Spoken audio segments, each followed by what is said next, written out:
हाय बच्चों। Phase rule के अंदर पहले थोड़ी सी बेसिक चीज़ें हो जाएं, उसके बाद इसके एडवांस्ड वर्जन को भी हम पढ़ेंगे। ठीक।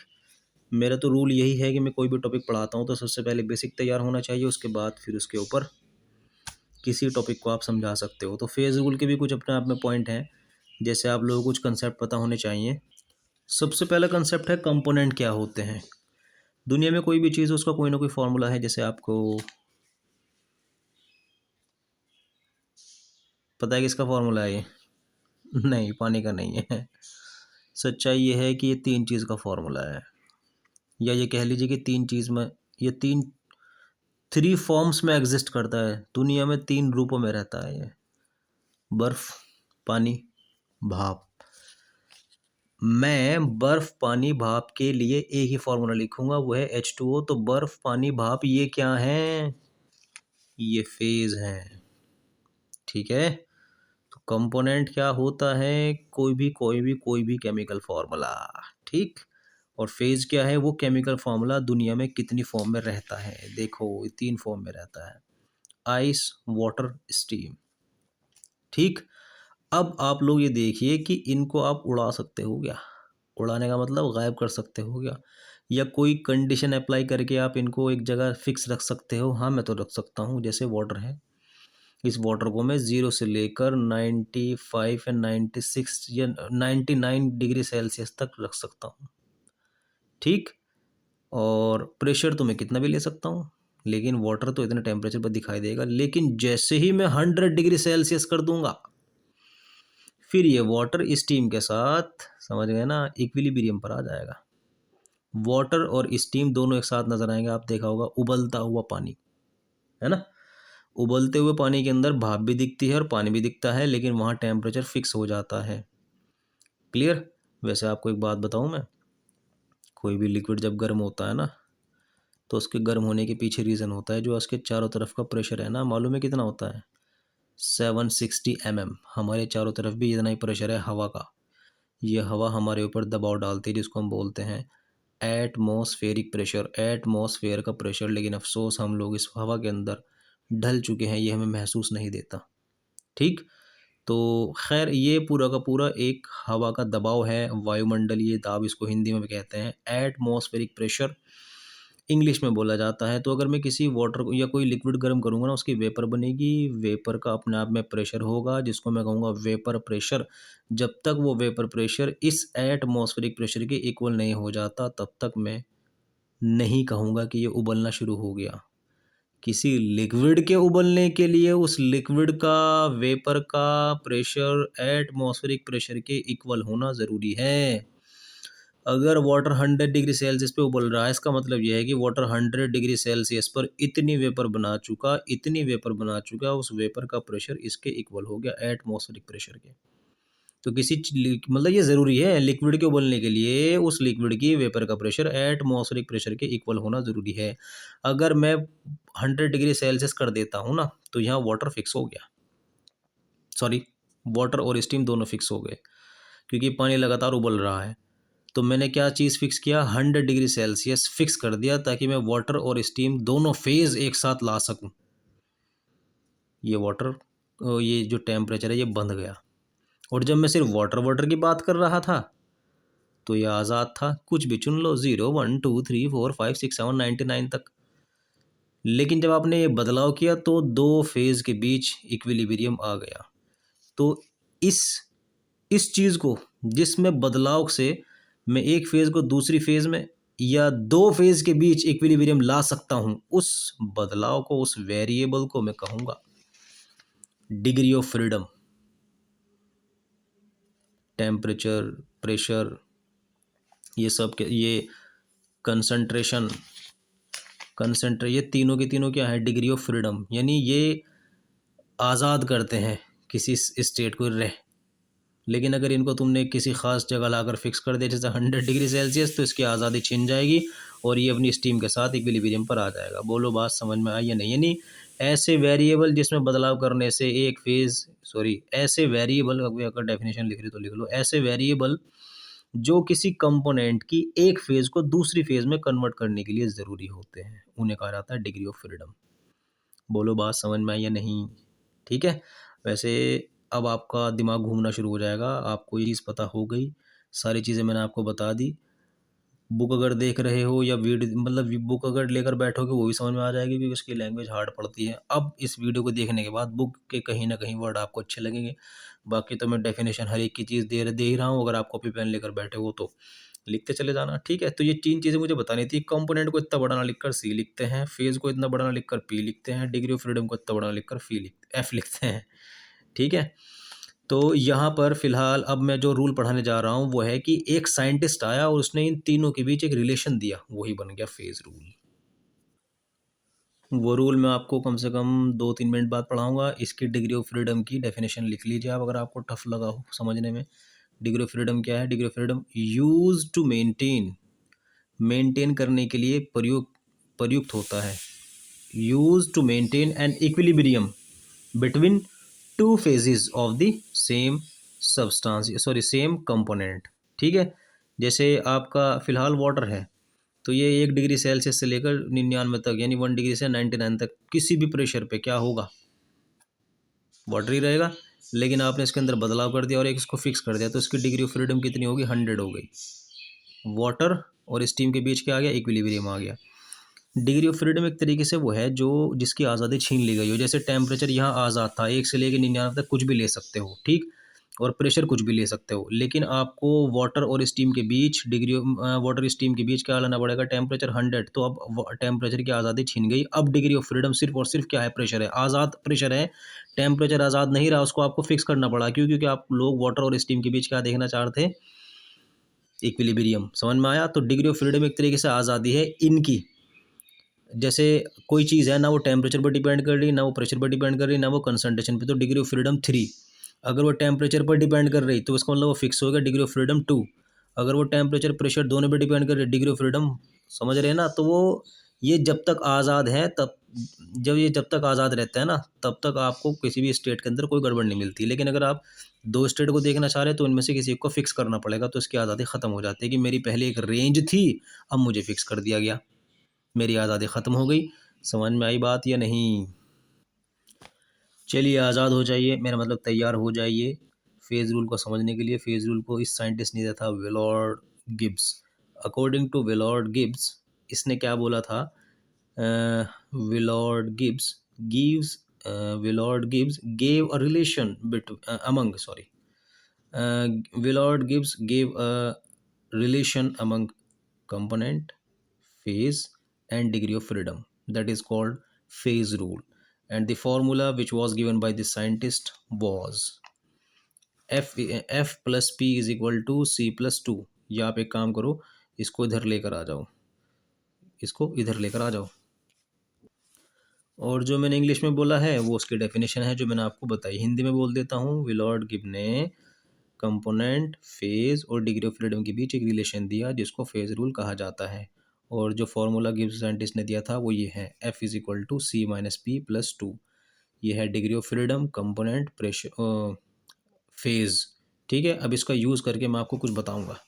एक बात ध्यान रखना इसके अंदर जो बताने जा रहा हूँ, only for heterogeneous equilibrium. Heterogeneous equilibrium क्या होता है? देखो, इक्विलिब्रियम आपको मालूम है, जैसे ए है, इसको गर्म किया, बी को ठंडा किया, एक वक्त ऐसा आएगा जितनी स्पीड से ये इसमें बदल रहा उतनी स्पीड से इसमें बदल रहा, आप कह देना कि इक्विलिब्रियम आ गया। क्यों? क्योंकि इक्विलिब्रियम पर फॉरवर्ड रिएक्शन और बैकवर्ड रिएक्शन का रेट इक्वल हो जाता है। सपोज ये भी गैस थी और ये भी गैस थी, तो आप किसको क्या कहना? Homogeneous equilibrium. क्यों? क्योंकि रिएक्टेंट और प्रोडक्ट दोनों के दोनों गैस फेज में है, या फिर दोनों के दोनों लिक्विड फेज में हो। अगर ऐसा हो गया कि अगर आपका ये वाला ये वाटर क्या है? लिक्विड है। स्टीम क्या है? गैस है। हेट्रोजेनस नहीं हो गया, यानी जो बदल रहा, जिसमें बदल रहा, वो दोनों के दोनों अलग अलग स्टेट में है, तो उसको आप क्या बोला? Heterogeneous equilibrium. इनके बीच भी हेट्रोजेनस इक्विलिब्रियम, इसलिए यहाँ सेंटेंस लगाया ओनली फॉर होमोजेनस इक्विलिब्रियम, याद रखना। ठीक है, तो अगर आपको ये चीज़ मैं अप्लाई करने के बोलूँ, भाई ज़रा वो क्या नाम है, वाटर वाटर के लिए बता डिग्री ऑफ फ्रीडम कितनी है, सिर्फ वाटर के लिए, तो वाटर एक ही तो फेज़ है, रखो यहाँ 1। ठीक, कंपोनेंट कितना है? 1। कैंसिल होकर क्या बचेगा? 2। तो डिग्री ऑफ फ्रीडम क्या होगी? 2। यानी ये आज़ाद है टेम्परेचर से भी और प्रेशर से भी, और मैंने आपको बताया था स्टार्टिंग में। कि डिग्री ऑफ फ्रीडम क्या होती है, जितने चीज़ों से वो आज़ाद है, खुला फिर रहा है, ठीक है ना। तो वाटर के लिए हम कोई टेम्परेचर ले सकते हैं, 0, 1, 2, 3, 4, 5, 99 तक।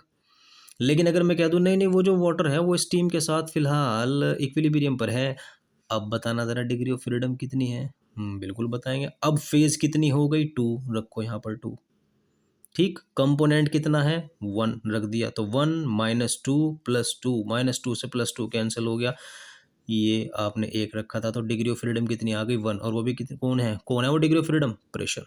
क्यों, क्योंकि टेम्परेचर टेम्परेचर एक तरीके से बंदी बना लिया गया, वो एक तरीके से जकड़ लिया गया है, उसको बांध दिया गया है, 100 से एक्स्ट्रा मत होना, तुम्हें फिक्स कर दिया गया।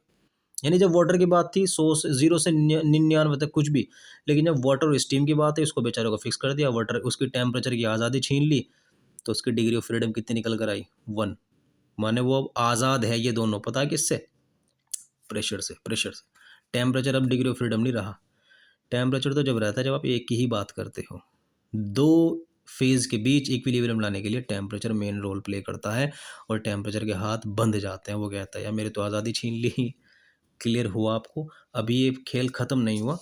देखो, phase rule for water system, मैं आपको ये जो पढ़ाऊंगा ना, जितना भी चीज़ लिखाऊंगा, आपकी बुक में टफ हो सकता है, जो भी लैंग्वेज लिखवाऊंगा उसको आप लोग लिखते चले जाना, क्योंकि ये बच्चे अक्सर भूल जाते हैं कि सर इसमें लिखना क्या था, बहुत बड़ा बुक में दिया हुआ है। कॉपी पेन लेकर बैठे हो तो मेरे साथ साथ नोट्स बनाते चले जाइए। मैं आपको वाटर सिस्टम के लिए जो समझाऊंगा उसको CO2 सिस्टम के लिए भी अप्लाई करूंगा, लेकिन अफसोस इस टॉपिक में मेरी मेहनत ज़्यादा होगी, और CO2 सिस्टम के लिए आप लोगों के लिए बहुत सारा काम छोड़ दूंगा, क्योंकि मुझे कम टाइम में बहुत ज़्यादा समझाना है, ठीक है। तो आप लोग पूरा ध्यान लगाइए कि मैं इसमें क्या समझा रहा हूँ, फिर इसी की कॉपी करनी है, इसी की नकल करनी है CO2 के लिए। क्लियर। अब आप लोग दिमाग लगाइए कि आप लोगों ने कोई ऐसी, अभी तो आपने ये चीज़ देखी है, ये वाटर और स्टीम दोनों के दोनों थे ना, इक्विलिब्रियम पर थे।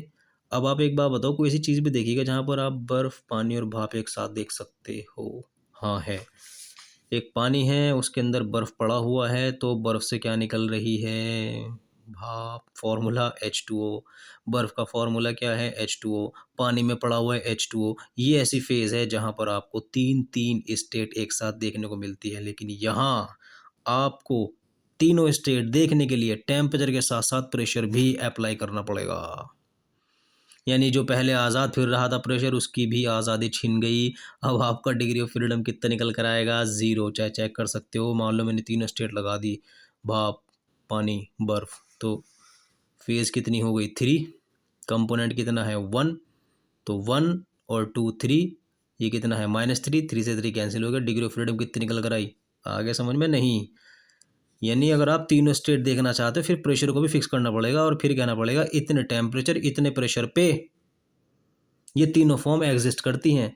और जब वाटर और स्टीम की बात आ रही थी, फिर प्रेशर को जाओ भूल, फिर तो कहना कि भाई 100 डिग्री सेल्सियस चलेगा इन दोनों को एक साथ देखने के लिए, प्रेशर का नाम नहीं आता, प्रेशर आज़ाद है, डिग्री ऑफ फ्रीडम 1 हो गया।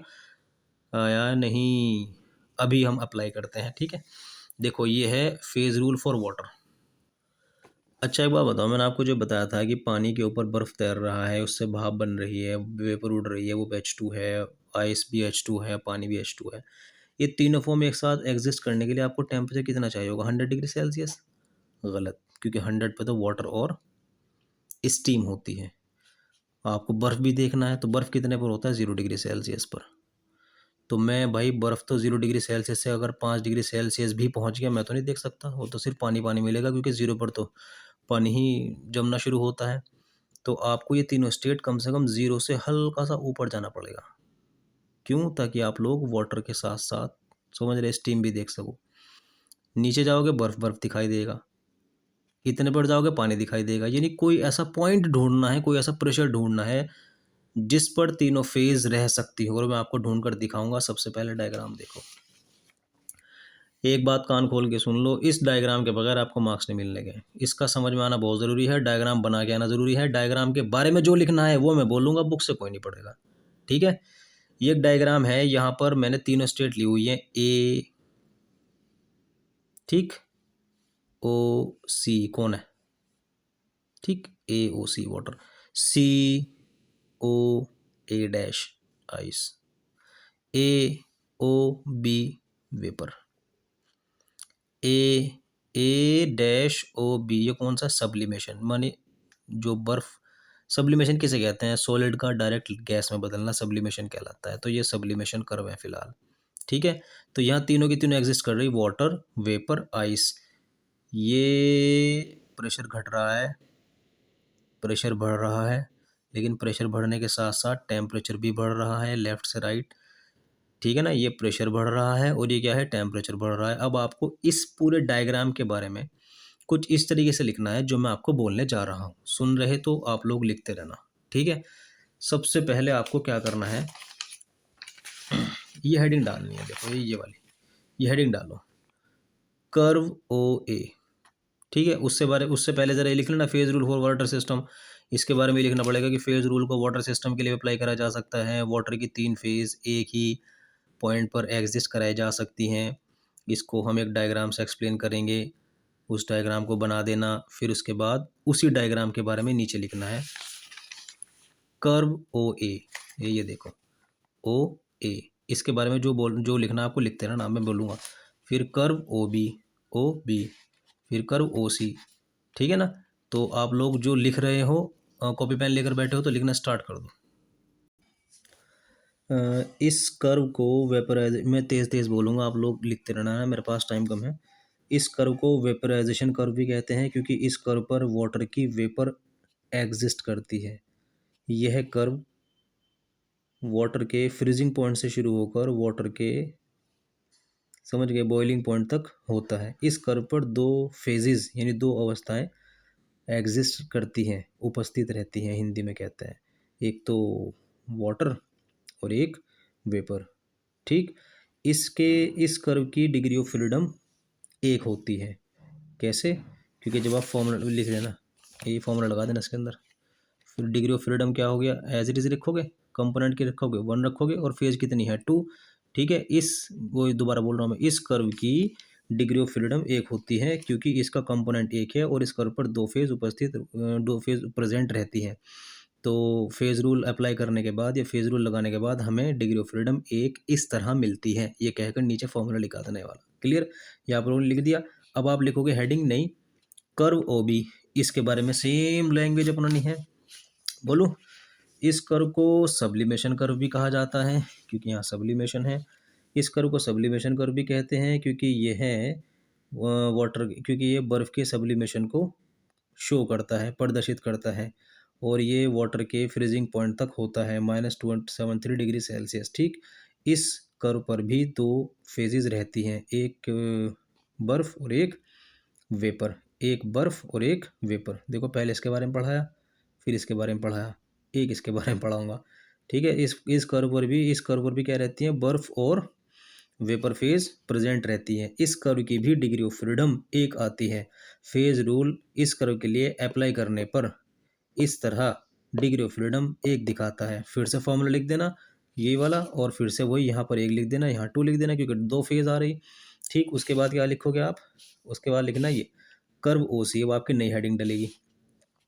अब आप क्या लिखोगे, ओ सी के बारे में लिखोगे, क्लियर है। बोल दूँ, इस कर्व को मेल्टिंग पॉइंट कर्व भी कहते हैं क्योंकि इस पॉइंट पर आपका जो बर्फ़ है वो दो अवस्थाओं में या दो दूसरी फेज़ में बदलना शुरू हो जाता है। ये लिखना, इस कर्व पर बर्फ़ और वाटर यानी आइस और वाटर दोनों ही फॉर्म्स, दोनों ही फेज़ एग्जिस्ट करती हैं। इस कर्व के अंदर भी degree of freedom phase rule के अकॉर्डिंग एक निकल कर आती है जो इस प्रकार है। फिर से फॉर्मूला लगा देना ये वाला, फिर आपका एक निकल कर आ जाएगा। बोलो बात समझ में नहीं। उसके बाद नेक्स्ट हेडिंग डलेगी क्या, ट्रिपल पॉइंट। देखो भाई लोग, ए को उठाओ, सी को उठाओ, ये ऐसा पॉइंट है, इस पर वाटर, आइस, वेपर इस तीनों मिल रहे, इसी को डिफाइन कर दो, ये वाला, ये ट्रिपल पॉइंट। इसके बारे में जो बोल रहा हूँ, अगर आप नोट्स बना रहे हो तो बहुत अच्छी बात है। ट्रिपल पॉइंट, तीनों कर्व ओ ए, ओ बी, ओ सी एक पॉइंट जीरो पर आकर मिलते हैं। इस पॉइंट पर तीनों फेज एग्जिस्ट करती हैं, इसी पॉइंट को ट्रिपल पॉइंट कहते हैं। ट्रिपल पॉइंट हमें इतने टेम्परेचर और इतने प्रेशर पर मिलता है। ये चीज़ लिखनी है आपको, ठीक है। ट्रिपल पॉइंट देखने के लिए इन टेम्परेचर या प्रेशर में बदलाव करने से आपकी तीनों फेज में से सिर्फ दो ही फेज दिखाई देंगी, ठीक। ये आपको लिखना है जो मैं बोल रहा हूँ, वो इससे आसान डेफिनेशन नहीं हो सकती। तो इसमें टेम्परेचर और प्रेशर दोनों की दोनों ही दोनों क्या हैं, दोनों ही दोनों ऐसे वेरिएबल हैं जिनमें बदलाव करने से तीनों फेज़ नष्ट हो जाएंगी या डिसअपियर हो जाएंगी और आपको सिर्फ दो ही फेज़ नज़र आएंगी। ट्रिपल पॉइंट की degree of freedom phase rule के अकॉर्डिंग 0 निकल कर आती है। फॉर एग्जांपल फिर से फॉर्मूला लगा दो, डिग्री ऑफ फ्रीडम कंपोनेंट की जगह क्या रखोगे 1, फेज़ की जगह क्या रखोगे 3। ये सारा फॉर्मूला लगा के नीचे F=0 दिखा देना, क्योंकि आप लोग यहाँ इसके अंदर बकवास कर चुके हैं, ट्रिपल पॉइंट बता चुके कि ट्रिपल पॉइंट के लिए फेज़ रूल अप्लाई करने पर डिग्री ऑफ फ्रीडम 0 आती है, जो इस प्रकार है। ये करना पड़ेगा आप लोगों को। क्लियर हो गया नहीं? ये भी लिख दिया। अब आपकी 5वीं हेडिंग डलेगी एरिया। एरिया का बोले तो अब तक आप लोग क्या करते हुए आ रहे थे, OA पढ़ा था, 2 फेज़ थी। ये ट्रिपल पॉइंट पढ़ा, तीनों की तीनों फेज़ थी। अब मैं सिंगल सिंगल फेज़ की बात करूँगा। AOB वेपर, AOC, BOC, समझ रहे? तो मैं जो बोल रहा हूँ उसको लिख लेना, जो मैं आपको बोल रहा हूँ वही लिखना, बुक समझ पढ़ना। AOB के बारे में लिखो जल्दी से। इन तीनों कर्व के अंदर AOB, BOC और AOC में इन तीनों कर्व को AOB, BOC और AOC में डिवाइड किया जा सकता है। कर्व AOB वेपर फेज को बताता है, कर्व AOC वाटर फेज को बताता है, कर्व BOC आइस को बताता है। AOB, BOC और AOC तीनों के तीनों एरिया के लिए जो डिग्री ऑफ फ्रीडम होती है वो फेज रूल के अकॉर्डिंग 1 निकल कर आती है, 2 निकल कर आती है। फॉर एग्जांपल ये कहकर आप लोग क्या करोगे, फिर से फेज रूल अप्लाई कर दो। F=C-P+2। तो C क्या है, कंपोनेंट 1 रख दोगे। फेज कितनी है देखना ज़रा, AOC, ये तो एक ही फेज है, तो आप लोग क्या करोगे, यहाँ 1 रख दोगे। 1 से 1 कैंसिल हो जाएगा, डिग्री ऑफ फ्रीडम कितनी निकल कर आएगी। बोलो बात समझ में आई या नहीं? ठीक है, यानी आपको कुछ भी बात करनी है इसका यूज़ करना। यहाँ लिख रहे थे, यूज़ किया, degree of freedom 1, degree of freedom 1, degree of freedom 1, degree of freedom 0, degree of freedom 2, है ना, क्योंकि यहाँ एक फेज थी, 2 फेज थी, तीनों फेज थी, और तीनों फेज को इतने प्रेशर इतने टेम्परेचर पर ही देखा जा सकता है, इसमें आप गड़बड़ नहीं कर सकते। दोनों बंध गए, दोनों की आज़ादी खो गई। बोलो बात समझ में आई? ये डायग्राम आपको बनाना है, इसके बगैर मार्क्स नहीं मिलेंगे, और इसी डायग्राम को मैंने एक्सप्लेन किया है। उम्मीद करता हूँ कि आप लोगों को ये पूरा डायग्राम समझ में आ गया होगा।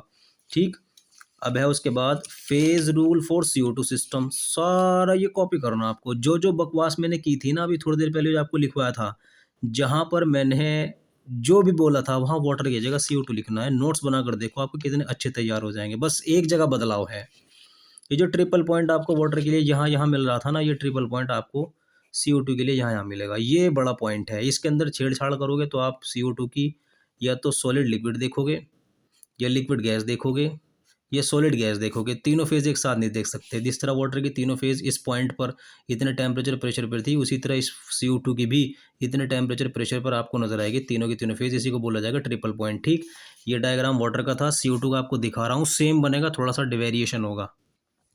ये रहा, ये सारा डायग्राम बनेगा जब आपको CO2, अब ये भाई देखो आपकी किस्मत है, वो वाटर पूछ ले या CO2 पूछ ले, वो आपकी किस्मत है। लेकिन ये जितनी डेफिनेशन है नहीं हेडिंग, ये सारी की सारी हेडिंग आपको CO2 के केस में भी अप्लाई करनी पड़ेगी। और same AOB gas, AOC liquid, BOC solid समझ में आ रहा? सारा वो डायग्राम बनेगा, वही चीज़ लिखी जाएगी जो मैंने आपको लिखवाई थी। आपका कम टाइम में मैंने फेज़ रूल भी करा दिया, आपके नोट्स भी बनवा दिए, और 2 सिस्टम भी पढ़ा दिए। मैं चाहता तो इनकी अलग अलग वीडियो बना देता, लेकिन नहीं, टाइम आपका भी कीमती है, मेरा भी। मैं सब्सक्राइबर बढ़ाने के लिए या पैसे कमाने के लिए वीडियो नहीं बनाता, मैं वीडियो बनाता हूँ उन बच्चों के लिए जो गरीब हैं या जो बच्चे स्कूल अटेंड नहीं कर पाते प्रॉब्लम की वजह से। ठीक है, तो उम्मीद करता हूँ कि आप लोगों को मेरी वीडियो समझ में आई होगी। कमेंट सेक्शन में मुझे ज़रूर बताएं। ठीक है, और अपने नोट्स प्लीज़ CO2 के खुद बना लेना। मैंने आपको पहले ही बताया था कि स्टार्टिंग में बोल दिया था मैंने कि आपको शुरुआत में मेहनत बहुत करूँगा, बाद में जाकर आपको बहुत सारा होमवर्क दूंगा। तो जितना 1-1.5 पेज आपका वाटर का भरेगा ना, उतना ही CO2 का भर जाएगा, और 1 पेज पर इसका डायग्राम, तो 2.5 पेज हो गए। मार्क्स मेरे हैं या आपके, आप डिसाइड करोगे। Thank you.